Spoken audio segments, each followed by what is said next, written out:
শুরু হচ্ছে কোয়ারেন্টিন রিডিংসের সপ্তম পর্যায়ে। মহাকাব্য পাঠের আসরে গত 15ই আগস্ট থেকে আপনারা শুনছেন গ্রিক মহাকাব্য ইলিয়াড। অনুবাদ দেবাশিস দে, গ্রন্থ পাঠে দেবাঞ্জনা দাস, শ্রুতিগ্রন্থ নির্মাণে শুক্লা রায়। যাদবপুর বিশ্ববিদ্যালয়ের অ্যাক্সেসেবল লাইব্রেরি এবং এফএসডির যৌথ উদ্যোগে শুরু হচ্ছে গ্রিক মহাকাব্য ইলিয়াড। আজ চতুর্বিংশ অর্থাৎ শেষ পর্ব।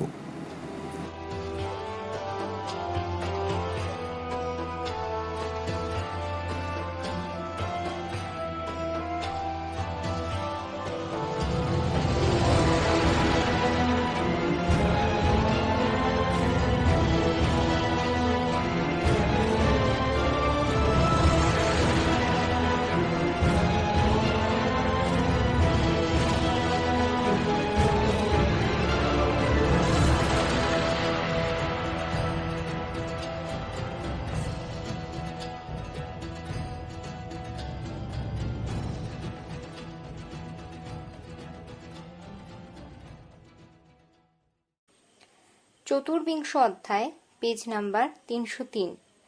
প্রতিযোগিতা ও পুরস্কার দান পর্ব শেষ হলে সকলে নিজ নিজ শিবিরে গিয়ে নৈশাহার সম্পন্ন করে শয্যাশ্রয় করল।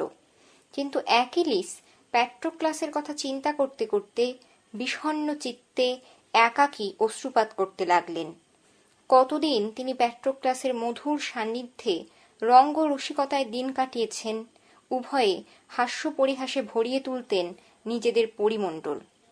সেই প্রিয়তম বন্ধু প্যাট্রোক্লাস আজ তাঁর পাশে নেই। সেই সমস্ত মিষ্টি দিনগুলোর মধুর স্মৃতি রোমন্থন করতে করতে তিনি সমুদ্র তীরের দিকে পদচারণা করতে থাকলেন। সেখানে পৌঁছে হেক্টরের দেহটাকে রথের পিছনে বেঁধে 3 বার মেনোটিয়াস পুত্রের সমাধিকে চক্রাকারে প্রদক্ষিণ করলেন। তারপর মৃতদেহটিকে সমুদ্র তীরে ফেলে রেখে শিবিরে প্রস্থান করলেন। কিন্তু ধনুর্ধারী দেব অ্যাপোলোর কৃপায় হেক্টরের মৃতদেহ অবিকৃত রইল। এইভাবে হেক্টরের মৃতদেহটিকে অ্যাকিলিসের দ্বারা লাঞ্ছিত অপমানিত হতে দেখে তার প্রতি দেবতাদের করুণা হল, এবং সেজন্য হেক্টরের দেহটি অপহরণ করার জন্য তারা মার্কারিকে প্রেরণ করলেন। সকলে সে ব্যাপারে একমত হলেও জুনো, নেপচুন এবং দেবী মিনার্ভা আপত্তি জানালেন।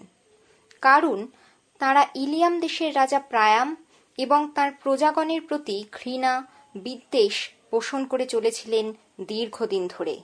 কারণ আলেকজান্দ্রাস তাঁদের যেভাবে অপমান করেছিলেন সেই অপমানের কথা তারা ভুলতে পারেননি।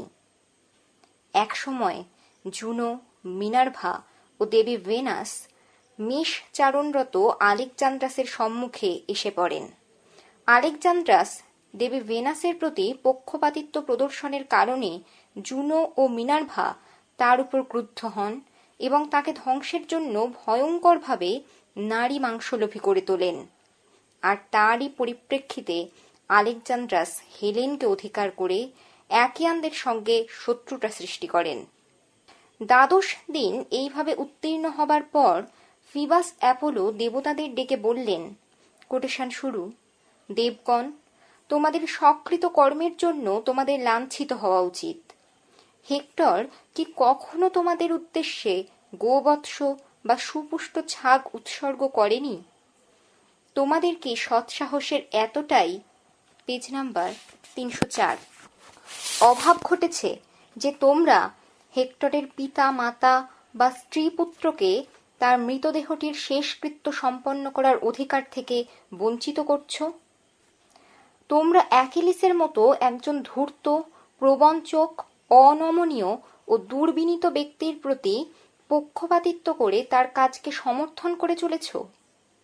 সমস্ত মায়া, মমতা, বিবেক, বিবেচনা সে বিসর্জন দিয়ে হেক্টর ও ট্রয়ের জনগণের প্রতি হিংসা, নিষ্ঠুর ও নৃশংস আচরণ করে চলেছে। মানুষ তার একান্ত প্রিয়জনকে হারিয়ে অ্যাকিলিসের থেকে অনেক বেশি শোক, দুঃখ, যন্ত্রণা সহ্য করে। কিন্তু অ্যাকিলিস যেভাবে হেক্টরের প্রতি পশুর অধম, জঘন্য, নির্দয়, হৃদয়হীন আচরণ করেছে, তার সেই আচরণকে আমরা দেবতারা সমর্থন নাও করতে পারি। কোটেশন শেষ। অ্যাপোলোর কথা শুনে জুনো ক্রুদ্ধ স্বরে বললেন, কোটেশন শুরু, হে রৌপধনুর অধীশ্বর, যদি তুমি অ্যাকিলিস ও হেক্টরকে একই মর্যাদা ও সম্মানের আসনে প্রতিষ্ঠিত করতে চাও, তাহলে বুঝব তোমার বিচার শক্তি অত্যন্ত তুচ্ছ ও নগণ্য। মনুষ্য শোণিতে হেক্টরের জন্ম হয়েছে এবং মর্তমানবের গর্ভ থেকে তার সৃষ্টি হয়েছে এবং মর্তমানবের স্তন্যদুগ্ধে সে লালিত হয়েছে। কিন্তু অ্যাকিলিসকে যিনি গর্ভে ধারণ করেছেন তিনি একজন দেবী এবং আমি তাকে লালন পালন করে বড় করে তুলেছি। পেলেউসের সঙ্গে তার বিবাহ দিই, যে পেলেউস দেবতাদের কাছে অত্যন্ত প্রিয়। ওদের বিবাহোৎসবে তোমরা সকলে যোগদান করেছিলে। তোমরা বিনা বাজিয়ে সেই বিবাহোৎসবকে আনন্দমুখর করে তুলেছিলে। কোটেশন শেষ। তার কথা শুনে দেবরাজ জোভ বললেন, কোটেশন শুরু, দেবী জুনো, এতটা তিক্ত হয়ে উঠো না হেক্টরের প্রতি। তাদের একই সম্মানের আসনে কখনোই বসানো যাবে না, একথা সত্য। কিন্তু হেক্টর কখনো দেবতাদের অর্ঘ্য নিবেদন করতে বা তাদের উদ্দেশ্যে তাদের রসনা সুখকর পশুদের উৎসর্গ করতে কার্পণ্য বা অবহেলা করেনি। সুতরাং আমি হেক্টরের নিহত শরীরকে অপহরণ করার অনুমতি দেব। তবে একথা অ্যাকিলিস জানতে পারবে, কারণ তার মাতা দিবারাত্র সর্বদা তার পাশে বসে আছে। সুতরাং তোমাদের মধ্যে কেউ একজন থেটিসের কাছে গিয়ে তাকে আমার কাছে পাঠিয়ে দাও। আমি তাকে পরামর্শ দেব অ্যাকিলিস যেন রাজা প্রায়ামের কাছ থেকে হেক্টরের শরীরের জন্য মুক্তিপণ স্বীকার করে নিয়ে তার দেহটা প্রায়ামের কাছে প্রত্যর্পণ করে। কোটেশন শেষ। জোভের নির্দেশ পালনের জন্য বায়ুতুল্য বেগ সম্পন্ন আইরিস স্বর্গলোক থেকে যাত্রা করে সামোস ও ইমব্রাস দ্বীপের মধ্যস্থলে সমুদ্রগর্ভের একটি স্থানে প্রবেশ করে দেখলেন দেবী থেটিস অন্যান্য জলদেবীদের সঙ্গে নিয়ে তার পুত্রের আসন্ন মৃত্যুর কথা চিন্তা করে শোকে আকুল হয়ে ভীষণভাবে কাঁদছেন। আইরিস তার সমীপে উপস্থিত হয়ে তাকে বললেন, কোটেশন শুরু, থেটিস, ওঠো, এখন শোক করার সময় নয়। দেবরাজ জোভ তোমাকে তার সঙ্গে সাক্ষাৎ করার আদেশ দিয়েছেন। কোটেশন শেষ। থেটিস বললেন, কোটেশন শুরু, কেন তিনি আমাকে তার সঙ্গে সাক্ষাৎ করতে বলেছেন? আমি ভয়ঙ্কর দুঃখ ও শোকে কাতর হয়ে পড়েছি এবং দেবতাদের সান্নিধ্যে যাওয়ার এই মুহূর্তে আমার বিন্দুমাত্র ইচ্ছা নেই। তবু আমাকে যেতে হবে, কারণ তার ইচ্ছা ও আদেশ কখনো ব্যর্থ হয় না। কোটেশন শেষ। এরপর থেটিস আইরিসের সঙ্গে দেবরাজ জোভের সভায় গিয়ে উপস্থিত হলেন। সেখানে অন্যান্য দেবতারা সভা আলো করে বসেছিলেন। মিনার্ভা দেবরাজ জোভের পাশের আসনে তাকে বসতে বললেন। দেবী জুনো তার হাতে তুলে দিলেন অমৃতপূর্ণ স্বর্ণ পেয়ালা। সেই পান পাত্র নিঃশেষ করে তিনি তার দেবী জুনোর হাতে প্রত্যর্পণ করলেন। Page number 305।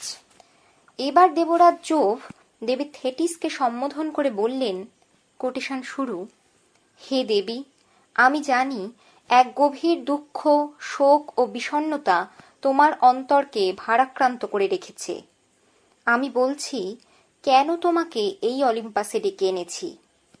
অ্যাকিলিস ও হেক্টরের নিহত শরীরকে নিয়ে দেবতাদের মধ্যে 9 দিন যাবৎ কলহ চলছে। দেবতাদের ইচ্ছা মার্কারি গিয়ে হেক্টরের মৃতদেহটি অপহরণ করে আনুক, কিন্তু আমাদের মধ্যে প্রীতি ও বন্ধুত্ব অক্ষুণ্ণ রাখতে আমি তোমার পুত্রকে যোগ্য সম্মানে ভূষিত করব। এখন অ্যাকিয়ানদের মধ্যে উপস্থিত হয়ে অ্যাকিলিসকে বলো যে আমি তার প্রতি ক্রুদ্ধ হয়েছি। সুতরাং আমার আদেশে সে যেন প্রচুর অর্থের বিনিময়ে রাজা প্রায়ামের হাতে তার পুত্রের দেহকে সমর্পণ করে। কোটেশন শেষ। দেবী থেটিস তার নির্দেশ পালনে তৎপর হয়ে বায়ুবেগে অলিম্পাস পর্বত থেকে নিচে নেমে এলেন। তারপর তার পুত্রের শিবিরে গিয়ে দেখলেন সে গভীর দুঃখে ও ব্যাকুল হাহাকারে শিবির অভ্যন্তরের বায়ুকে ভারী করে তুলেছে। তার মাতা তার পাশে বসে তার গায়ে হাত বুলাতে বুলাতে আদর করে বললেন, কোটেশন শুরু, হে পুত্র, তুমি আর কতদিন আর্তনাদ করে হাহাকার করতে থাকবে? তোমার মৃত্যুর সময় দ্রুত এগিয়ে আসছে। আর বেশি দিন তুমি এই পৃথিবীতে সূর্যের আলো উপভোগ করতে পারবে না। সুতরাং তোমার হৃদয়কে আর দুঃখ যন্ত্রণায় ছিন্ন ভিন্ন না করে সুস্বাদু খাদ্য ও সুন্দরী তরুণীদের সাহচর্যে তোমার জীবনের বাকি দিনগুলো অতিবাহিত করো। আমার পরামর্শ শোনো। আমি দেবরাজ জোভের কাছ থেকে তার বার্তা বহন করে নিয়ে এখানে এসেছি। তিনি জানিয়েছেন, সমস্ত দেবতারা তোমার প্রতি ক্রুদ্ধ হয়েছেন এবং তিনি নিজে তাঁদের থেকে আরো অনেক বেশি ক্রুদ্ধ হয়েছেন। তিনি আদেশ দিয়েছেন, উপযুক্ত অর্থের বিনিময়ে তুমি হেক্টরের মৃতদেহটিকে ট্রয়বাসীদের হাতে তুলে দেবে। কোটেশন শেষ। অ্যাকিলিস বললেন, কোটেশন শুরু, তবে তাই হোক। দেবরাজ জোভের যদি তেমন আদেশ হয়, অবশ্যই সে আদেশ পালিত হবে। তবে যে হেক্টরের শরীর বহন করে নিয়ে যাবে, সেই নিয়ে আসবে মুক্তিপণের অর্থ। কোটেশন শেষ। এইভাবে মাতা পুত্রের মধ্যে দীর্ঘ সময় ধরে কথাবার্তা চলল। ইতিমধ্যে স্যাটার্ন পুত্র আইরিসকে ইলিয়ামে পাঠিয়ে দিলেন। তিনি বললেন, কোটেশন শুরু, আইরিস, ইলিয়াম নগরীতে রাজা প্রায়ামের কাছে গিয়ে তাকে বলো, তিনি যেন অ্যাকিয়ান জাহাজে গিয়ে তার মৃত পুত্রের শরীরটাকে মুক্ত করে আনেন। অ্যাকিলিস যাতে সন্তুষ্ট হন, এমন অর্থ যেন তিনি তার সঙ্গে নিয়ে যান, আর তিনি যেন একাই যান। তবে খচ্চর চালক ও মালবাহক হিসেবে কয়েকজন ভৃত্য তার সঙ্গে যেতে পারে। অ্যাকিলিসের শিবিরে যেতে তার ভয় পাওয়ার কোনো কারণ নেই, কারণ আমরা মার্কারিকে পাঠাচ্ছি তাকে রক্ষা করার জন্য। তাছাড়া অ্যাকিলিস এমন কুটিল ও দুষ্ট প্রকৃতির নয় যে সে তার কোনো ক্ষতি করবে বা তাকে হত্যা করবে। কোটেশন শেষ। বায়ুতুল্য দ্রুতগতি সম্পন্ন আইরিস প্রায়ামের প্রাসাদে উপস্থিত হলেন। দেখলেন প্রাসাদের সর্বত্র শোক, বিলাপ ও কান্নার শব্দ ধ্বনিত প্রতিধ্বনিত হয়ে চলেছে। সর্বদা রাজা প্রায়ামের মেঝেতে মাথা ঠোকার কারণে ধূলিমলিন হয়ে উঠেছে তার সমস্ত শরীর, সমস্ত মুখমণ্ডল। দেবরাজ জোভের দূত প্রায়ামের পাশে দাঁড়িয়ে অত্যন্ত কোমল স্বরে ডাকলেন, কিন্তু তার ডাক শুনে নতুন কোনো অজ্ঞাত দুঃসংবাদের ভয়ে ভীত হয়ে উঠলেন প্রায়াম। Page number 306। আইরিস তাকে সম্বোধন করে বললেন, কোটেশন শুরু, হে দারদানাস পুত্র, সাহস অবলম্বন করো। আমি নতুন কোনো দুঃসংবাদ বহন করে আনিনি। আমি দেবরাজ জোভের দূত হয়ে তোমার কাছে এসেছি। অলিম্পাস অধিপতি তোমার প্রতি কৃপা করে নির্দেশ দিয়েছেন, তুমি একাকী কয়েকজন ভৃত্যসহ মুক্তিপণ হিসেবে প্রচুর অর্থ নিয়ে যাবে অ্যাকিয়ান জাহাজে, এবং অ্যাকিলিস তোমার পুত্রের মৃতদেহটি তোমার হাতে তুলে দেবে। তোমার ভয় পাওয়ার কোনো কারণ নেই, অ্যাকিলিস তোমাকে হত্যা করবে না। তাছাড়া তিনি মার্কারিকে পাঠাবেন যে কোনো বিপদে তোমাকে সাহায্য করার জন্য। কোটেশন শেষ। এই বলে আইরিস প্রস্থান করলেন। প্রায়াম তার পুত্রদের ডেকে খচ্চরবাহিত একটি মালগাড়ি প্রস্তুত করতে বলে নিজে চলে গেলেন তার বহুদিনের সঞ্চিত ধনাগারে। সেখানে গিয়ে রানী হেকুবাকে ডেকে তিনি সমস্ত ঘটনার কথা জানালেন এবং সে ব্যাপারে তার মতামত জানতে চাইলেন। তিনি বললেন, তিনি অ্যাকিলিসকে প্রচুর অর্থ মুক্তিপণ দিয়ে পুত্রের মৃতদেহটিকে নিয়ে আসার জন্য অ্যাকিয়ান জাহাজে যাবেন বলে দৃঢ় সিদ্ধান্ত নিয়েছেন, যদিও সেটা করতে তার আদৌ প্রবৃত্তি হচ্ছে না। তার কথা শুনে রানী হেকুবা চিৎকার করে কেঁদে উঠলেন।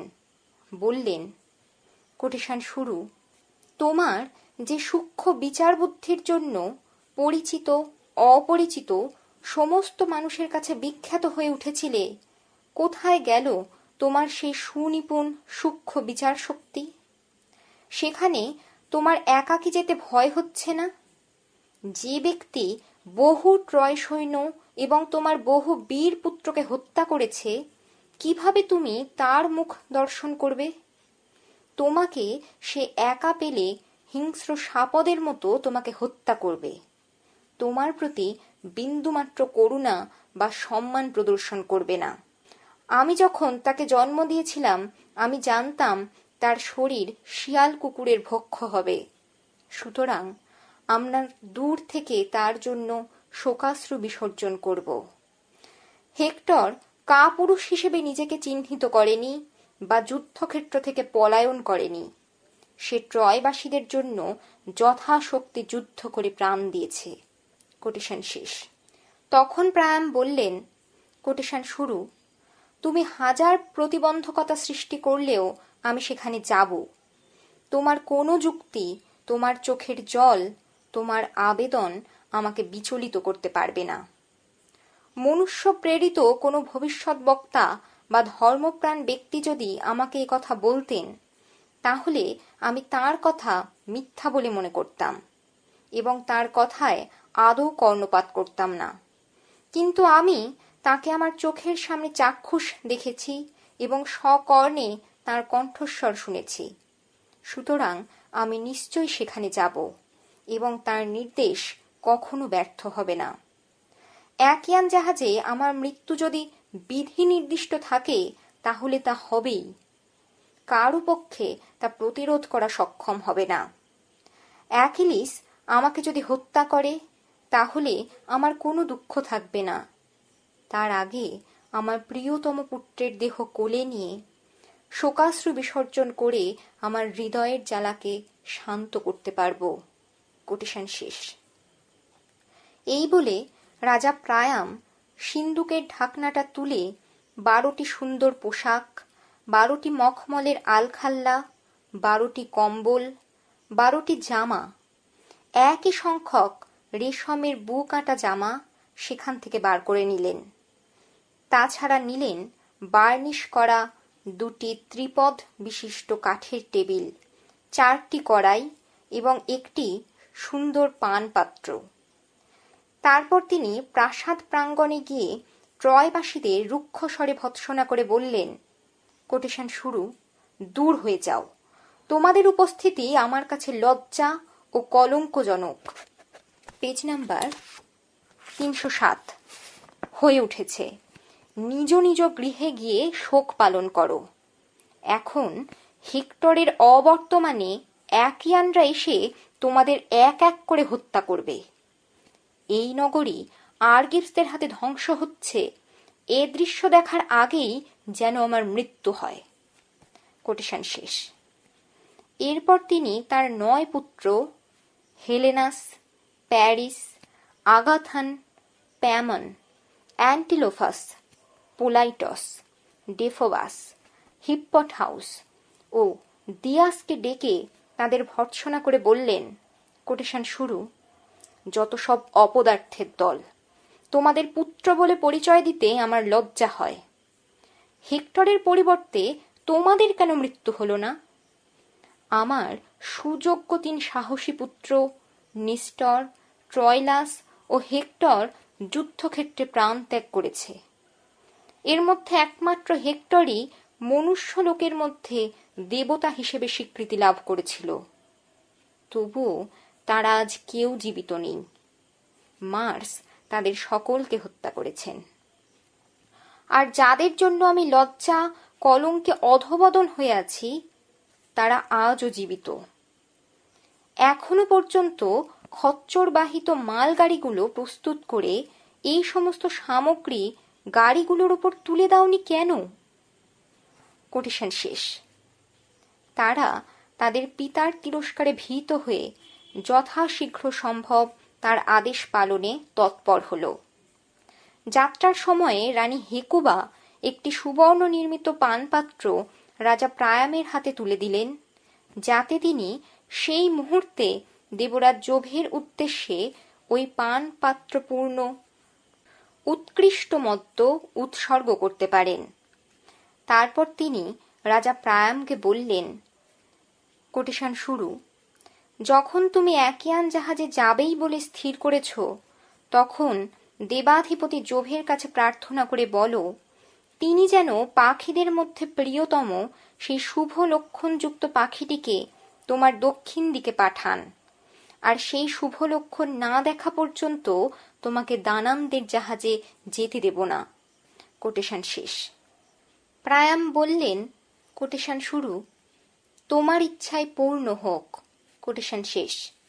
এই বলে রাজা প্রায়াম পরিচারিকাদের তাঁর হাতে পবিত্র জল ঢেলে দিতে বললেন। সেই পবিত্র জলে হাত ধুয়ে তিনি রানী হেকুবার দেওয়া পান পাত্রটি হাতে তুলে নিয়ে সেটা উৎকৃষ্ট মধ্যে পূর্ণ করলেন এবং প্রাসাদ প্রাঙ্গণের মাঝখানে দাঁড়িয়ে ঊর্ধ্বপানে তাকিয়ে বলতে লাগলেন, কোটেশন শুরু, হে পরম পিতা দেবরাজ জোভ, অ্যাকিলিসের শিবিরে আমি যেন সহৃদয় ব্যবহার ও সহানুভূতিপূর্ণ অভ্যর্থনা লাভ করি, আর তোমার বার্তাবাহী শুভ লক্ষণযুক্ত পাখিটিকে আমার দক্ষিণ পার্শ্বে তোমার দূত হিসেবে পাঠাও, যাতে আমার নিরাপত্তার ব্যাপারে নিশ্চিত ও আশ্বস্ত হতে পারি। কোটেশন শেষ। রাজা প্রায়ামের প্রার্থনা শুনলেন দেবরাজ জোভ। তৎক্ষণাৎ একটি কৃষ্ণবর্ণের ঈগল পক্ষীকে পাঠালেন তাঁর দক্ষিণ পার্শ্বে। তা দেখে সকলেই আনন্দিত হল এবং রাজা প্রায়াম এক মুহূর্ত বিলম্ব না করে রথে আরোহণ করলেন। তাঁর আগে আগে চলল খচ্চর আর রথ। সেই সমস্ত গাড়ি চালনার দায়িত্বে রইলেন আইডেউস। রাজা প্রায়াম ও আইডেউসকে রথারোহণ করে যাত্রা করতে দেখে দেবরাজ জোভ তাঁর পুত্র মার্কারিকে বললেন, কোটেশন শুরু, তুমি রাজা প্রায়ামের প্রহরী হয়ে তাকে অ্যাকিয়ান জাহাজে এমনভাবে নিয়ে যাও যাতে তিনি পেলেউস পুত্রের কাছে না পৌঁছানো পর্যন্ত অন্যান্য দানানদের চোখে অদৃশ্য হয়ে থাকেন, তারা যেন তাকে দেখতে না পায়। কোটেশন শেষ। তাঁর আদেশ পেয়ে মার্কারি তা পালন করার জন্য তৎপর হলেন। তিনি তৎক্ষণাৎ তাঁর পায়ে স্বর্ণ পাদুকা পরিধান করে বায়ু গতিতে স্থল ও জলভাগের উপর দিয়ে উড়ে চললেন। তার হাতে, পেজ নাম্বার 308, ছিল নিদ্রা ও জাগরণের এক জাদুদণ্ড। সেই জাদুদণ্ডের সাহায্যে তাঁর ইচ্ছামতো যখন খুশি মানুষকে নিদ্রাচ্ছন্ন করে দিতে পারতেন, আবার যখন ইচ্ছা তাকে জাগ্রত করতে পারতেন। সেই জাদুদণ্ড হাতে নিয়ে তিনি হেলেসপন্ট উপসাগরের তীরবর্তী ট্রয় নগরীতে এসে উপস্থিত হলেন। তাকে দেখে একজন সম্ভ্রান্ত বংশীয় তরুণ যুবক বলে মনে হল। তার মুখমণ্ডলে পরিস্ফুট হয়ে উঠেছিল আভিজাত্য ও সৌন্দর্যের ছাপ। রাজা প্রায়াম ও আইডেউস যখন ইলিয়াম নগরীর বিশাল সমাধি সৌধের কাছে উপস্থিত হলেন, তখন প্রকৃতির বুকের উপর সন্ধ্যার অন্ধকার ধীরে ধীরে নেমে আসছে। পার্শ্ববর্তী নদী থেকে জল পান করার জন্য তাঁরা সেখানে তাদের রথ থামালেন। তখন আইডেউস তরুণ যুবকের ছদ্মবেশে মার্কারিকে সেখানে দাঁড়িয়ে থাকতে দেখে ভীত হয়ে রাজা প্রায়ামকে বললেন, কোটেশন শুরু, আমি সামনে এমন একজনকে দেখতে পাচ্ছি যে সম্ভবত আমাদের আক্রমণ করবে। আসুন, হয় আমরা আমাদের রথাশ্ব নিয়ে পলায়ন করি, অথবা তার জানু চুম্বন করে তার দয়া ও করুণা ভিক্ষা করি। কোটেশন শেষ। আইডেউসের কথা শুনে রাজা প্রায়াম ভয়ে আচ্ছন্ন হয়ে পড়লেন। ভয়ে তার মাথার চুলগুলো খাড়া হয়ে উঠল, রোমাঞ্চিত হয়ে উঠল সর্বশরীর। কিন্তু সৌভাগ্যবাহী দেবতা তার কাছে এসে তার একটা হাত নিজের হাতের মধ্যে নিয়ে বললেন, কোটেশন শুরু, হে পিতৃপ্রতিম বৃদ্ধ, এই অন্ধকার রাত্রিতে যখন অন্যান্য সকলে গভীর নিদ্রায় আচ্ছন্ন, তখন এই খচ্চরবাহিত ধনসম্পদ নিয়ে তোমরা কোথায় চলেছ? তোমরা কি সেই নিষ্ঠুর বিবেচনাহীন অ্যাকিয়ানদের ভয়ে ভীত নও? এই গভীর রাত্রিতে এই প্রতুল অর্থ সম্পদ যদি তারা বহন করে নিয়ে যেতে দেখে, তাহলে তোমাদের কি অবস্থা হবে তা কি তোমরা অনুমান করতে পারছো না? তুমি নিজে বৃদ্ধ, এবং তারা যদি আক্রমণ করে, তাহলে তোমার এই বৃদ্ধ সহচর তোমাকে কি রক্ষা করতে সক্ষম হবে? তোমরা নিশ্চিত জেনো, আমি তোমাদের কোনো ক্ষতি করব না। আমি তোমাদের সমস্ত বিপদ থেকে রক্ষা করব, কারণ তোমাদের দেখে আমার বৃদ্ধ পিতার কথা আমার মনে পড়ছে। কোটেশন শেষ। প্রায়াম প্রত্যুত্তরে বললেন, কোটেশন শুরু, হে আমার পুত্র প্রতিম তরুণ, তুমি যা বললে সত্যিই তাই। কোন দেবতা আমার প্রতি দয়া পরবশ হয়ে তোমার মতো শুভানুধ্যায়ী একজন মানুষকে আমার কাছে পাঠিয়ে দিয়েছেন তা আমি জানি না। তোমার অবয়ব, তোমার আচার আচরণ ও স্বভাব প্রকৃতি এত সুন্দর ও শোভন, এবং তোমার বিচার শক্তি এত সূক্ষ্ম ও যুক্তিসঙ্গত যে তোমাকে দেখে একজন দেব সন্তান বলে ভ্রম হয়। তুমি নিশ্চয়ই দেবতাদের আশীর্বাদ ধন্য কোনো সৎ পিতামাতার সন্তান। কোটেশন শেষ। আর্গাস হন্তা মার্কারি তখন বললেন, কোটেশন শুরু, আপনাদের অনুমান সত্য, কিন্তু আপনি আমাকে সত্য কথা বলুন। আপনি কি এই সমস্ত ধন সম্পত্তি বিদেশে কোনো ব্যক্তির কাছে গচ্ছিত রাখতে চলেছেন, যেখানে এবং যার কাছে সে সমস্ত ধন সম্পদ সম্পূর্ণ নিরাপদ থাকবে? অথবা আপনি কি আপনার প্রিয়তম বীর পুত্রের মৃত্যুতে ভীত হয়ে ইলিয়াম নগরী ত্যাগ করে চলে যাচ্ছেন? কোটেশন শেষ। তখন রাজা প্রায়াম বললেন, কোটেশন শুরু, সত্যি করে বলো, তুমি কে, আর তোমার পিতামাতাই বা কে? আমার দুঃখী পুত্রের দুর্ভাগ্যের সংবাদ তুমি কি করে জানলে? কোটেশন শেষ। মার্কারি বললেন, কোটেশন শুরু, আপনি আপনার মহান পুত্র হেক্টরের কথাই বলছেন। বহুদিন বহুবার তাকে আমি তরবারি হাতে আর্গিভসদের তাদের জাহাজ অভিমুখে তাড়িয়ে নিয়ে যেতে দেখেছি। সে পেজ নাম্বার 309। দৃশ্য দেখে আমরা বিস্মিত হয়েছিলাম, কারণ অ্যাকিলিস অ্যাট্রিউস পুত্রের প্রতি ক্রোধ বশত ট্রয়দের বিরুদ্ধে যুদ্ধ থেকে বিরত ছিলেন। আমি হলাম অ্যাকিলিসের সারথি, এবং একই জাহাজে তার সঙ্গে এখানে এসেছি। আমি একজন মির্মিডন, এবং আমার পিতার নাম পলিক্টর। তিনি একজন ধনী ব্যক্তি এবং প্রায় আপনারই মতো বৃদ্ধ। আমি হলাম তার সপ্তম সন্তান। আমি জাহাজ থেকে এখানে চলে এসেছি, কারণ আগামীকাল অ্যাকিয়ানরা পুনরায় যুদ্ধ শুরু করবে। কোটেশন শেষ। প্রায়াম তখন বললেন, কোটেশন শুরু, সত্যি তুমি যদি অ্যাকিলিসের সারথি বা সহচর হও, তাহলে আমাকে সত্যি করে বলো, আমার পুত্রের মৃতদেহটি এখনো জাহাজে পড়ে আছে, অথবা অ্যাকিলিস তার মৃতদেহের অঙ্গ প্রত্যঙ্গগুলোকে টুকরো টুকরো করে কেটে শিকারী কুকুরদের মুখের সামনে ফেলে দিয়েছে। কোটেশন শেষ। মার্কারি উত্তর দিয়ে বললেন, কোটেশন শুরু, এখনো পর্যন্ত শিকারী কুকুর বা শকুনির ভক্ষ্য হয়ে ওঠেনি তার মৃতদেহ। তার শরীর এখনো অ্যাকিলিসের জাহাজ পার্শ্বস্থ শিবিরে শায়িত আছে। আজ 12 দিন তার মৃত্যু হলেও তার মৃতদেহ এতটুকু অবিকৃত হয়নি, বা সে দেহ পচে গলে গিয়ে কীট পতঙ্গ কৃমি তাতে বাসা বাঁধেনি।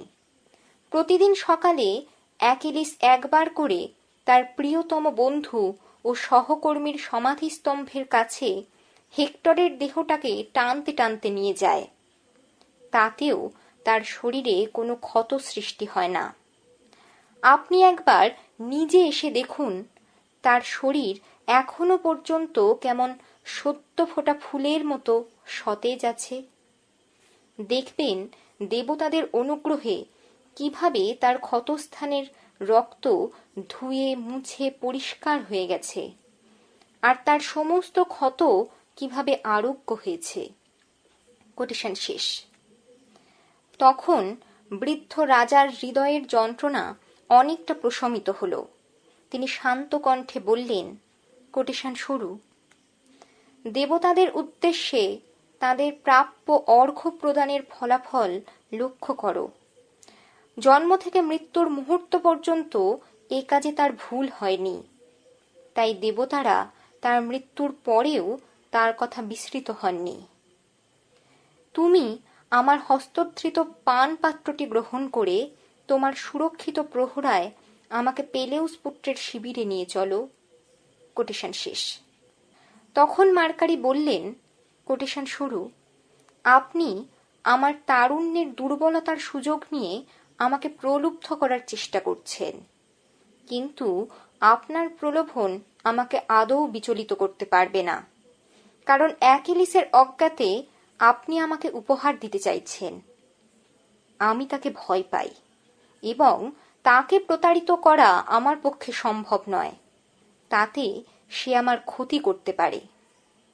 আপনাকে আমি জলপথে বা স্থলপথে সতর্ক প্রহরায় অ্যাকিলিসের শিবিরে নিয়ে যাব। আপনার সহচরকে তুচ্ছ বা দুর্বল কোনো ব্যক্তি মনে করে কেউ আপনাকে আক্রমণ করতে সাহসী হবে না। কোটেশন শেষ। এই বলে সৌভাগ্যবাহী দেবতা রথারোহণ করে চাবুক হাতে নিলেন এবং অশ্ব ও খচ্চরগুলোর মধ্যে নূতন শক্তি সঞ্চার করে রথ চালনা করতে লাগলেন। প্রাচীর ও পরিখার নিকটে পৌঁছে মার্কারি তার জাদুদণ্ডের সাহায্যে প্রহরীদের গভীর নিদ্রায় আচ্ছন্ন করলেন। তারপর তোরণ দ্বার উন্মুক্ত করে ধন সম্পদ সহ প্রায়ামকে সঙ্গে নিয়ে অ্যাকিয়ান শিবিরে গিয়ে উপস্থিত হলেন। এরপর তারা পেলেউস পুত্রের সুউচ্চ আবাস কক্ষে এসে পৌঁছলেন। মির্মিডনরা পাইন কাঠ দিয়ে এই আবাস কক্ষটি অ্যাকিলিসের জন্য নির্মাণ করেছিল। এই আবাস কক্ষের দরজাটি এমন একটি ভারী পাইন কাঠের হাতল দিয়ে বন্ধ করে রাখা হতো, যেটা খুলতে ও বন্ধ করতে পেজ নাম্বার 310 তিনজন লোকের প্রয়োজন হতো, কিন্তু অ্যাকিলিস সেটা একাই খুলতেন ও বন্ধ করতেন। মার্কারি দরজাটা নিজে হাতে খুলে বৃদ্ধ প্রায়ামকে তার ধনসম্পদ সহ সেই কক্ষে প্রবেশ করতে বললেন। তারপর নিজের পরিচয় জ্ঞাপন করে বললেন, কোটেশন শুরু, আমি একজন দেবতা। আমি হলাম মার্কারি। আপনাকে সতর্ক প্রহরায় এখানে নিয়ে আসার জন্য আমার পিতা জোভ আমাকে পাঠিয়েছেন। আমি আপনাকে আর অধিক দূর সঙ্গ দিয়ে অ্যাকিলিসের সমীপে গিয়ে উপস্থিত হতে চাই না। পিতা জোভ তাতে ক্রুদ্ধ হয়ে উঠতে পারেন। আপনি ভিতরে প্রবেশ করে তার জানু স্পর্শ করে তার পিতা, মাতা ও পুত্রের নাম নিয়ে তার কাছে সকাতরে প্রার্থনা জানাবেন। তাহলে অবশ্যই তার হৃদয় দ্রবীভূত হবে। কোটেশন শেষ। এই কথা বলে মার্কারি অলিম্পাসে প্রস্থান করলেন। রাজা প্রায়াম তার রথ থেকে অবতরণ করলেন এবং আইডেউসকে অশ্ব ও খচ্চরদের দায়িত্বে রেখে বৃদ্ধ রাজা সরাসরি অ্যাকিলিসের কক্ষে প্রবেশ করলেন। দেখলেন দেবতাদের প্রিয় অ্যাকিলিস তাঁর কক্ষে বসে আছেন। তার থেকে কিছুটা দূরে বসে আছেন তার কয়েকজন অনুচর। সবেমাত্র অ্যাকিলিস তার নৈশাহার শেষ করেছেন। শুধুমাত্র অটোমিডন ও অ্যালসিমাস তাঁর সেবাকার্যে নিযুক্ত ছিলেন। রাজা প্রায়াম ভিতরে প্রবেশ করলেন, কিন্তু কেউ তাকে দেখতে পেলেন না। তিনি সরাসরি অ্যাকিলিসের কাছে পৌঁছে হাঁটু দুটো জড়িয়ে ধরে তার সেই রক্তপিপাসু হাত দুটোকে চুম্বন করলেন, যে হাত দিয়ে তিনি তার বহু পুত্রকে হত্যা করেছেন। অ্যাকিলিস এবং কক্ষের মধ্যে যারা উপস্থিত ছিলেন, হঠাৎ তারা রাজা প্রায়ামকে সেখানে দেখে যার পর নাই বিস্মিত হলেন। রাজা প্রায়াম অ্যাকিলিসকে কাতর মিনতি করে বললেন, কোটেশন শুরু, অ্যাকিলিস, তুমি একবার তোমার পিতার কথা চিন্তা করো। তিনি আমারই মতো বার্ধক্যে উপনীত হয়েছেন। হয়তোবা যারা তার সান্নিধ্যে বাস করছে তারা তাকে সর্বদাই অবহেলার দৃষ্টিতে দেখছে এবং কারণে অকারণে তাকে লাঞ্ছিত করে চলেছে। তবুও তিনি যখন জানতে পারবেন যে তুমি জীবিত আছো, সে সংবাদে তিনি অবশ্যই আনন্দিত হবেন এবং ট্রয় থেকে তার পুত্রের ফিরে আসার উজ্জ্বল সম্ভাবনায় অপার আশা আনন্দে উৎফুল্ল উজ্জীবিত হয়ে উঠবেন। কিন্তু আমি এমন একজন ভাগ্যহত মানুষ যার বীর সাহসী পুত্রদের মধ্যে একজনও জীবিত নেই। অ্যাকিয়ানরা যখন এদেশে এসেছিল তখন আমার পুত্র সংখ্যা ছিল 50 এবং তাদের মধ্যে মাত্র 19 জনকে আমার স্ত্রী গর্ভে ধারণ করেছেন এবং বাকি 31 জন প্রাসাদের দাসীদের গর্ভ থেকে উৎপন্ন হয়েছে। আমার বীর পুত্রদের মধ্যে একমাত্র হেক্টরই জীবিত ছিল। সম্প্রতি তুমি তাকে হত্যা করেছ। আমি এই অ্যাকিয়ান জাহাজে তোমার কাছে এসেছি তোমার চাহিদা মতো মুক্তিপণের অর্থ দিয়ে তার দেহটিকে মুক্ত করে নিয়ে যেতে। দেবতাদের ক্রোধের কথা চিন্তা করো এবং নিজের পিতার কথা চিন্তা করে আমাকে করুণা করো। একবার ভেবে দেখো, তোমার মতো পুত্রহন্তার হাতে যখন চুম্বন করেছি তখন আমার নিজের অন্তরকে কতটা কঠিন করে তুলতে হয়েছে। কোটেশন শেষ। রাজা প্রায়ামের কথা শুনে তার পিতার কথা মনে পড়ে গেল। তার কথা ভেবে অ্যাকিলিসের সমস্ত অন্তর মথিত হতে থাকল। তিনি বৃদ্ধ রাজার একটি হাত নিজের হাতের মধ্যে নিয়ে তাকে ধীরে ধীরে সেখান থেকে সরিয়ে আনলেন।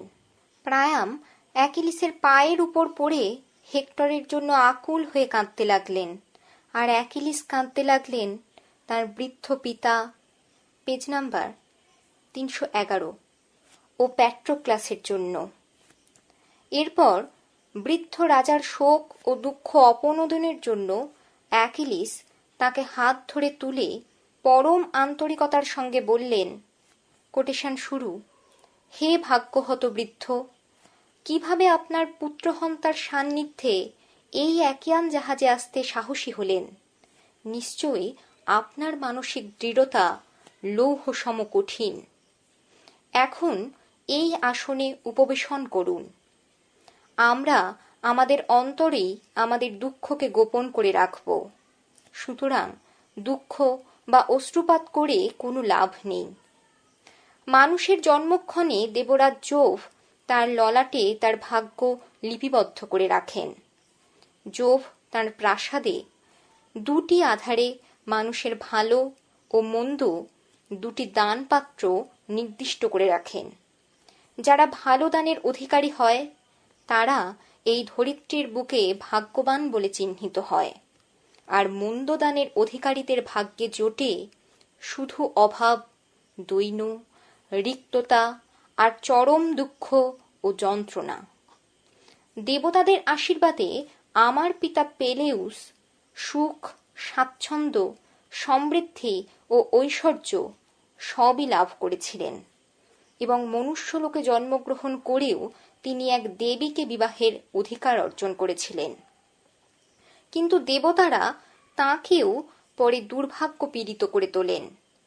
এই বৃদ্ধ বয়সে তাঁর অসময়ের বিপদের সঙ্গী হিসেবে আজ তাঁর পাশে কেউ নেই। তার একমাত্র পুত্র হয়েও আমি দূর দেশে এসে তোমার পুত্রদের হত্যাকারী হিসেবে চিহ্নিত হয়েছি। সুখ, ঐশ্বর্য, সম্পদ ও সম্মানে তোমার অন্তর পূর্ণ হয়ে থাকত সর্বদা। কিন্তু যেদিন থেকে তোমার উপর দেবতাদের অভিশাপ নেমে আসে সেদিন থেকে নগরীতে শুরু হয়ে যায় যুদ্ধ আর নরহত্যা। তাই যতই আপনি পুত্রদের জন্য শোকাশ্রু বিসর্জন করুন না কেন তাতে কোনো লাভ হবে না। সে আর কখনোই জীবিত হয়ে ফিরে আসবে না, বরং আরও গভীর দুঃখ শোকে আপনার হৃদয় ক্ষতবিক্ষত হতে থাকবে। কোটেশন শেষ। রাজা প্রায়াম বললেন, কোটেশন শুরু, যখন আমার প্রিয়তম পুত্র তোমার শিবিরে চরম অবহেলা অনাদরে ধূলিশয্যায় শায়িত আছে, তখন তুমি আমাকে বসতে বলো না। আমি যে অর্থ সম্পদ তোমার জন্য এনেছি তা গ্রহণ করে তাকে একবার আমার কাছে এনে দাও, যাতে তাকে একবার দুচোখ ভরে দেখে একটু শান্তি ও সান্ত্বনা পাই। এই মুক্তিপণ নিয়ে সুখী হও এবং নিরাপদে স্বদেশে প্রত্যাবর্তন করো। কোটেশন শেষ। অ্যাকিলিস তাঁর দিকে কঠোর দৃষ্টিতে তাকিয়ে বললেন, কোটেশন শুরু, মুক্তিপণের কথা বলে আমাকে আর বিরক্ত করবেন না। আমি বিনা মুক্তিপণেই আপনার পুত্রের মৃতদেহ আপনার হাতে তুলে দেব বলে স্থির করেছি। সমুদ্র দেবতার কন্যা আমার মাতা দেবী থেটিস এসে আপনার পুত্রের মৃতদেহ আপনার হাতে প্রত্যর্পণ করার জন্য দেবরাজ যে আদেশ দিয়েছেন সে আদেশের কথা আমাকে জানিয়ে গেছেন। আর আমি ভালো করেই জানি, আর আপনি তা আমার কাছে গোপন করতে পারবেন না, কোনো দেবতা আপনাকে প্রহরীদের দৃষ্টি এড়িয়ে সতর্ক প্রহরায় যদি এখানে না নিয়ে আসতেন, তাহলে এই কক্ষে প্রবেশ করা আপনার পক্ষে সম্ভব হতো না। কোটেশন শেষ। আর দ্বিরুক্তি না করে অ্যাকিলিসের কথা স্বীকার করে নিলেন বৃদ্ধ রাজা প্রায়াম। অ্যাকিলিস এবার সিংহের মতো গতিতে তার ঘর থেকে বেরিয়ে এসে দুই ঘনিষ্ঠ সহচর অটোমিডন ও অ্যালসিমাসকে সঙ্গে নিয়ে যেখানে প্রায়ামের মালবাহী গাড়িগুলো অবস্থান করছে সেখানে এসে উপস্থিত হলেন এবং সেই গাড়ি থেকে হেক্টরের মৃতদেহটিকে আচ্ছাদিত করার জন্য প্রয়োজনীয় বস্ত্র তুলে নিয়ে তার ভৃত্যদের আদেশ দিলেন হেক্টরের শরীরকে যথাযথ পেজ নাম্বার 312 ধৌত করে তৈল লেপন করতে। তারপর নিজের হাতে সেই বস্ত্রখণ্ড দিয়ে তার শরীরটিকে আবৃত করলেন এবং মালবাহী গাড়িটির উপর তুলে দিলেন হেক্টরের মৃতদেহটিকে। এরপর অ্যাকিলিস তার শিবিরে ফিরে গিয়ে তার নিজের আসনে রাজা প্রায়ামের বিপরীতে উপবেশন করলেন। তিনি প্রায়ামকে বললেন, কোটেশন শুরু, আপনার ইচ্ছানুযায়ী আপনার পুত্রের মৃতদেহটিকে সবাধারে স্থাপন করে আপনার রথের উপর তুলে দিয়েছি। আগামীকাল প্রাতে আপনি তাকে দেখতে পাবেন। আসুন এখন আমরা রাত্রিকালীন আহার পর্ব সম্পন্ন করি। অ্যাপোলোর হাতে নিত্যবের 6টি পুত্র ও দেবী ডায়ানার হাতে তার 6টি কন্যা নিহত হলেও সে খাদ্য গ্রহণ করতে কুণ্ঠাবোধ করে না। সে একবার গর্ভোদ্ধত স্বরে বলেছিল, লিটো মাত্র 2টি সন্তানের জন্ম দিয়েছে আর সে গর্ভে ধারণ করেছে 12টি সন্তান। এই অহংকারের জবাব দিতে লিটোর 2 সন্তান অ্যাপোলো ও ডায়ানা নিত্যবের 12টি সন্তানকেই হত্যা করে। তাদের মৃতদেহগুলো ধুলায় গড়াগড়ি যেতে থাকে। তাদের সমাধিস্থ করার মতো মানুষ তাদের পাশে কেউ ছিল না, কারণ দেবরাজ জোভের অভিশাপে সকলেই তারা পাথরে পরিণত হয়। কিন্তু 10ম দিনে দেবতারা নিজেরাই তাদের দেহ সমাধিস্থ করেন। শোক দুঃখে বিধ্বস্ত নিত্যব সেদিনও খাদ্য গ্রহণ করে। সুতরাং আর শোক বিলাপে সময় অতিবাহিত না করে খাদ্য পানীয়ে নিজেকে পরিতৃপ্ত করুন। ইলিয়াম নগরীতে আপনার পুত্রের মৃতদেহকে নিয়ে যাওয়ার পর অনেক অশ্রুপাত করতে পারবেন। কোটেশন শেষ। এই কথা বলে অ্যাকিলিস তার আসন থেকে উঠে একটি শ্বেত বর্ণের মেষ শাবককে হত্যা করলেন। তার অনুচরেরা সেই মেষটিকে খণ্ড খণ্ড করে কেটে অগ্নিপক্ক করে আহারের উপযোগী করে তুলল এবং খাবার টেবিলে তা পরিবেশন করল। অটোমিডন একটি পরিষ্কার ঝুড়িতে করে নিয়ে এলেন সুস্বাদু রুটি। এরপর সকলে পানাহারে তৃপ্ত হলে রাজা প্রায়াম অ্যাকিলিসকে সম্বোধন করে বললেন, কোটেশন শুরু, আমার রথের শয্যা পার্শ্বে আমাকে নিয়ে চলো। সেখানে গিয়ে আমি নিশ্চিন্তে নিদ্রা উপভোগ করব। যেদিন তুমি আমার পুত্রকে হত্যা করেছ, সেদিন থেকে আমি রাত্রির প্রতিটি পল, প্রতিটি মুহূর্ত বিনিদ্রভাবে যাপন করে চলেছি। আমি আস্তাবল প্রাঙ্গণের ধুলায় গড়াগড়ি দিয়ে এতদিন শুধু অবিরাম অশ্রুপাত করে গেছি, আর শোকের দুঃসহ আঘাতে যন্ত্রণায় বিলাপ করেছি। আজ আমি এতদিন পরে খাদ্য গ্রহণ ও মদ্যপান করলাম, সুতরাং অতি শীঘ্র আমি নিদ্রায় আচ্ছন্ন হয়ে পড়ব। কোটেশন শেষ। অ্যাকিলিসের আদেশে তার পরিচারিকারা তরুণদার পার্শ্বস্থিত কক্ষে রাজা প্রায়াম ও তার রথচালক আইডেউসের জন্য দুটি উত্তম শয্যা প্রস্তুত করল। অ্যাকিলিস তখন রাজা প্রায়ামকে সম্বোধন করে বললেন, কোটেশন শুরু, প্রিয় রাজন, বাইরে আপনাদের শোয়ার ব্যবস্থা করেছি, কারণ মন্ত্রণা সভার যে সমস্ত ব্যক্তি আমার সঙ্গে পরামর্শ করার জন্য আমার কক্ষে আসেন, তারা আপনাকে দেখতে পেয়ে সে কথা রাজা আগামেমননের কাছে প্রকাশ করে দিতে পারেন। তাহলে হয়তো হেক্টরের মৃতদেহ পেতে আপনার অনেকটাই দেরি হয়ে যাবে। কিন্তু কতদিনে হেক্টরের শেষকৃত্যের অনুষ্ঠান সম্পন্ন করবেন বলে স্থির করেছেন, সেটা জানতে পারলে আমরা ততদিন যুদ্ধ থেকে বিরত থাকব। কোটেশন শেষ। রাজা প্রায়াম বললেন, কোটেশন শুরু, হেক্টরের মৃতদেহ নিয়ে আমরা 9 দিন যাবৎ আমাদের প্রাসাদের, পেজ নাম্বার 313, অভ্যন্তরে শোক পালন করব। 10ম দিনে আমরা তার মৃতদেহ সমাধিস্থ করব এবং সেই উপলক্ষে আমরা একটি ভোজানুষ্ঠানের আয়োজন করব। 11 দিনে তার ভস্মস্তূপের উপর নির্মাণ করব একটি স্মৃতিসৌধ এবং 12 দিনে প্রয়োজন হলে আমরা যুদ্ধ করব। কোটেশন শেষ। অ্যাকিলিস বললেন, কোটেশন শুরু, আপনার কথা মতোই কাজ হবে। আপনি যে দিনগুলোর কথা উল্লেখ করলেন, ততদিন আমরা যুদ্ধ থেকে বিরত থাকব। কোটেশন শেষ। এই বলে তাকে আশ্বস্ত করার জন্য তার ডান হাতের উপর অ্যাকিলিস তার হাত রাখলেন।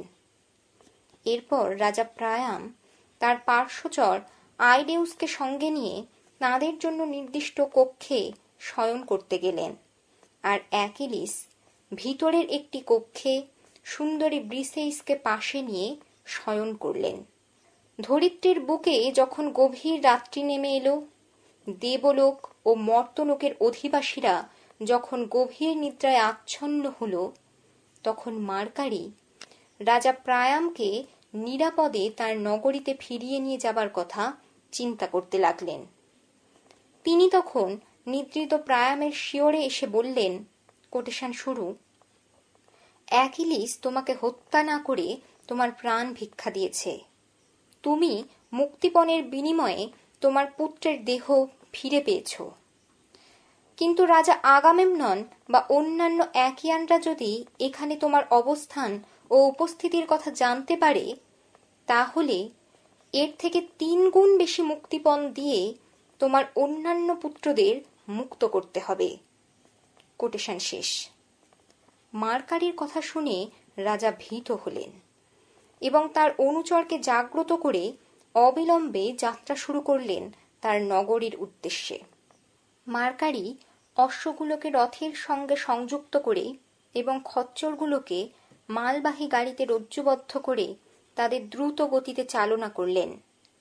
জ্যান্থাস নদীর তীরে এসে মার্কারি ফিরে গেলেন অলিম্পাসে। প্রায়াম ও আইডেউস অশ্রুপাত করতে করতে নগরী অভিমুখে যাত্রা করলেন। মালবাহী গাড়িতে করে হেক্টরের মৃতদেহ বয়ে নিয়ে চলল খচ্চরগুলো।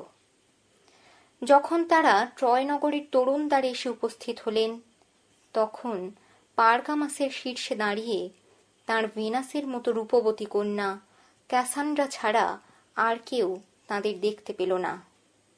সে তখন নগরীর মধ্যে ছুটে গিয়ে উচ্চ কণ্ঠে চিৎকার করে সকলকে বলতে লাগলো, কোটেশন শুরু। ট্রয়বাসী জনগণ, তোমরা এসে ট্রয়ের গৌরব মহাবীর হেক্টরকে দুচোখ ভরে শেষবারের মতো দেখে যাও।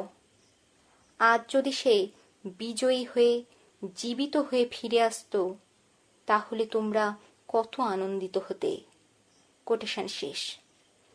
তার চিৎকারের শব্দে সকলেই আকৃষ্ট হয়ে ছুটে এলো প্রকৃত তথ্য সম্বন্ধে অবহিত হওয়ার জন্য। যখন তারা সব কিছু জানতে পারল, গভীর শোক ও দুঃখে ভেঙে পড়ল। তাদের সকলের শোক বিলাপে সমস্ত জনপদ মুখরিত হয়ে উঠল। রাজা প্রায়াম যখন হেক্টরের মৃতদেহ নিয়ে আসছিলেন, তখন নারী পুরুষ নির্বিশেষে ট্রয়ের সমস্ত মানুষ তোরণদ্বারের কাছে এসে ভিড় করল। প্রথমে হেক্টরের মাতা ও স্ত্রী অশ্রুপাত করতে করতে মালবাহী গাড়িটির কাছে ছুটে এসে হেক্টরের মাথায় হাত রাখলেন, আর ট্রয়ের সমস্ত মানুষ তাদের ঘিরে কাঁদতে লাগল। সূর্যাস্ত পর্যন্ত তোরণদ্বারের কাছে দাঁড়িয়ে তারা এইভাবেই অশ্রুপাত করত। কিন্তু রাজা প্রায়াম রথের উপর থেকে জনতাকে উদ্দেশ্য করে বললেন, কোটেশন শুরু। নগরবাসীগণ, তোমরা আমার কথা শোনো। গাড়িগুলোকে যাওয়ার জন্য পথ করে দাও। পরে মৃতদেহটিকে প্রাসাদ অভ্যন্তরে নিয়ে গেলে, পেজ নাম্বার 314, তোমরা যত খুশি শোক বিলাপ করে অশ্রু বিসর্জন করো। কোটেশন শেষ। এ কথা শুনে জনতা রথাশ্ব ও সববাহী গাড়ি যাওয়ার পথ করে দিল। প্রাসাদ অভ্যন্তরে হেক্টরের মৃতদেহটিকে নিয়ে যাওয়ার পর একটি শয্যায় সেটি শুইয়ে দেওয়া হলো। চারণ কবিরা বীণা বাজিয়ে শোক ও গাথা গাইতে শুরু করলেন। অন্তঃপুরবাসী সকলে সেই শোক ও সঙ্গীতে যোগ দিল। হেক্টরের স্ত্রী অ্যান্ড্রোমেক হেক্টরের মাথাটাকে বুকে করে নিয়ে কাঁদতে কাঁদতে বললেন, কোটেশন শুরু। হে আমার প্রিয়তম পতি, তুমি এই তরুণ বয়সে ইহলোক ত্যাগ করে আমাকে পতিহীনা অনাথা করে রেখে গেলে। দুর্ভাগ্য পীড়িত আমাদের এই শিশু সন্তানদের পরিণতি কি হবে? শত্রু সৈন্যরা এই সমৃদ্ধ নগরী ধ্বংস করে অন্যান্য ট্রয় রমণীদের সঙ্গে আমাকেও বন্দি করে তাদের জাহাজে নিয়ে যাবে এবং আমার শিশু সন্তানদের সঙ্গে আমাকেও কোনো বিত্তশালী ব্যক্তির নিষ্ঠুর দাসত্ব করার আদেশ দেবে। আবার হয়তো যারা তোমার হাতে নিহত হয়েছে, তাদের কারও মৃত্যুর প্রতিশোধ নিতে আমাদের এই সুউচ্চ প্রাচীর শীর্ষ থেকে কাউকে সজোরে নিক্ষেপ করে তাকে হত্যা করবে। হে আমার প্রিয়তম পতি, তুমি আমাকে ও তোমার পিতামাতাকে অপ্রতিরোধ্য দুঃখ ও শোকাবেগের মধ্যে ফেলে রেখে চিরকালের জন্য আমাদের কাছ থেকে বিদায় নিয়ে গেলে। আমার বেদনা সর্বাধিক মর্মান্তিক, কারণ তুমি আর কখনো তোমার হাত দুটো বাড়িয়ে দিয়ে আমাকে আলিঙ্গন করবে না, অথবা আমাকে এমন কথা বলে যেতে পারলে না যে আমি আমৃত্যু দিবারাত্র আমার চোখের জলের মধ্য দিয়ে তোমার সেই কথাগুলোকে স্মরণ করব। কোটেশন শেষ। হেকুবা তার পুত্রের শিয়রে দাঁড়িয়ে কাঁদতে কাঁদতে বললেন, কোটেশন শুরু। হে আমার প্রিয়তম পুত্র, যতদিন তুমি জীবিত ছিলে, দেবতারা তোমাকে ভালোবাসতেন। তোমার মৃত্যুর পরেও তারা তোমার প্রতি উদাসীন নন। অ্যাকিলিস আমার অন্যান্য পুত্রদের বন্দী করে তাদের বিদেশের মানুষের কাছে বিক্রি করে দিয়েছে, সামস, ইমব্রাস ও লেমনস দ্বীপে। আর তোমাকে তার তরবারির আঘাতে হত্যা করার পর তোমার মৃতদেহটিকে টানতে টানতে তার বন্ধু ও সহকর্মীর সমাধিস্তম্ভ প্রদক্ষিণ করেছে, তবুও সে তার প্রাণ ফিরিয়ে আনতে পারেনি। কোটেশন শেষ। রানী হেকুবা যখন এই সমস্ত কথা বলে শোকাশ্রু বিসর্জন করছিলেন, তখন হেলেন সেই শোক ও বিলাপে যোগ দিয়ে বললেন, কোটেশন শুরু।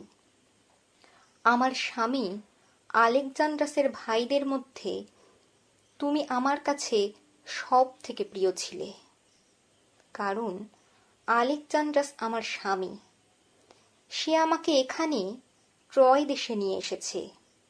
আমি 20 বছর আমার নিজের ঘর, আত্মীয় পরিজন ছেড়ে এখানে এসেছি, কিন্তু একটি দিনের জন্যেও আমি তোমার মুখ থেকে কোনো অপমানসূচক রূঢ় কথা শুনিনি। যদিও বা কখনো তোমার কোনো ভ্রাতা, ভগ্নী বা তোমার কোনো ভাতৃবধূ অথবা তোমার মা আমার প্রতি কঠিন ভাষা প্রয়োগ করেছেন, কিন্তু তাকে হয় তিরস্কার করেছ অথবা তার সঙ্গে প্রীতিপূর্ণ আচরণ করে তাকে সংযত হতে বাধ্য করেছ। আজ ট্রয় নগরীতে এমন একজন কেউ নেই যে আমার প্রতি প্রীতি, বন্ধুত্ব ও সহানুভূতিতে উদার। তারা আমার পাশ দিয়ে যাওয়ার সময় ঘৃণায় সংকুচিত ও কম্পিত হয়ে ওঠে। সুতরাং তোমার আর আমার নিজের জন্য শোক, দুঃখ, যন্ত্রণায় আমার চোখ দুটো থেকে অবিরাম অশ্রুধারা বয়ে চলেছে। কোটেশন শেষ। তিনি যখন কাঁদতে কাঁদতে কথাগুলো বলছিলেন, তখন বিশাল এক জনতা প্রাসাদ অভ্যন্তরে, পেজ নাম্বার 315, প্রবেশ করে তার সঙ্গে শোক বিলাপে যোগ দিলে সম্মিলিত কণ্ঠের ক্রন্দন ও হাহাকারে ভারী হয়ে উঠল প্রাসাদের বাতাস। রাজা প্রায়াম তাদের বললেন, কোটেশন শুরু। ট্রয়ের জনগণ, তোমরা বনে গিয়ে প্রচুর পরিমাণে কাঠ সংগ্রহ করে আনো। আর্গিভসদের ভয়ে ভীত হওয়ার তোমাদের কোনো কারণ নেই, কারণ অ্যাকিলিস আমাকে প্রতিশ্রুতি দিয়েছে 12 দিবসে হেক্টরের শেষকৃত্য সম্পন্ন না হওয়া পর্যন্ত সে আমাদের আক্রমণ করবে না বা যুদ্ধ থেকে বিরত থাকবে। কোটেশন শেষ। রাজা প্রায়ামের আদেশ পালনে তৎপর হয়ে তারা বৃষ ও খচ্চর বাহিত যান নিয়ে নগরীর উপান্তে এসে সমবেত হল। তারা 9 দিন ধরে জঙ্গলে গিয়ে প্রচুর কাঠ সংগ্রহ করে আনল। আর এই 9 দিন যাবৎ পালন করা হলো রাষ্ট্রীয় শোক। 10ম দিনের প্রভাতে বিরাট চিতা প্রস্তুত করে হেক্টরের মরদেহকে অশ্রু জলে সিক্ত করে চিতাগ্নিতে তুলে দেওয়া হলো। কিছুক্ষণের মধ্যে সেই নশ্বর দেহ ভস্মীভূত হয়ে গেল এবং চিতাগ্নির ধূম রাশি ঊর্ধ্বাকাশে পরিব্যাপ্ত হয়ে দিগন্তে বিলীন হয়ে গেল। 11 দিবসে যখন সূর্য তার গোলাপী হাতের স্নিগ্ধ স্পর্শে সমস্ত বিশ্ব প্রকৃতিকে আলোকিত করে তুলল, তখন সকলে এসে আবার সমবেত হল হেক্টরের নির্বাপিত প্রায় চিতাপার্শ্বে। এবার সেই চিতাগ্নিতে প্রচুর জলসিঞ্চন করে তার নির্বাপিত করা হলো এবং হেক্টরের দেহাস্থি সংগ্রহ করে মখমলের সুকোমল একটি বস্ত্রখণ্ডে জড়িয়ে নিয়ে সেটা একটা সুবর্ণ পাত্রে রেখে দেওয়া হলো এবং সেই সুবর্ণ আধারে রক্ষিত অস্থিগুলিকে পূর্ণ মর্যাদায় সমাহিত করা হলো। এরপর অত্যন্ত দ্রুত হাতে সেই সমাধি ভূমির উপর গড়ে তোলা হলো একটি মৃত্তিকা স্তূপ। এদিকের সমস্ত কাজ শেষ করে তারা নগরীতে ফিরে গিয়ে রাজা প্রায়ামের প্রাসাদে সমবেত হয়ে হেক্টরের স্মৃতিতে এক বিরাট ভোজানুষ্ঠানের আয়োজন করল। আর তা শুধু প্রাসাদ গণ্ডির মধ্যেই সীমাবদ্ধ রইল না। শোকতপ্ত প্রজারা দলে দলে এসে সেই অনুষ্ঠানে যোগ দিল। এইভাবে ট্রয়ের সমস্ত মানুষের অশ্রু সজল শোকাকুল উপস্থিতিতে এক বিষণ্ণ সকরুণ পরিবেশে মহাবীর হেক্টরের শেষকৃত্য সম্পন্ন হল।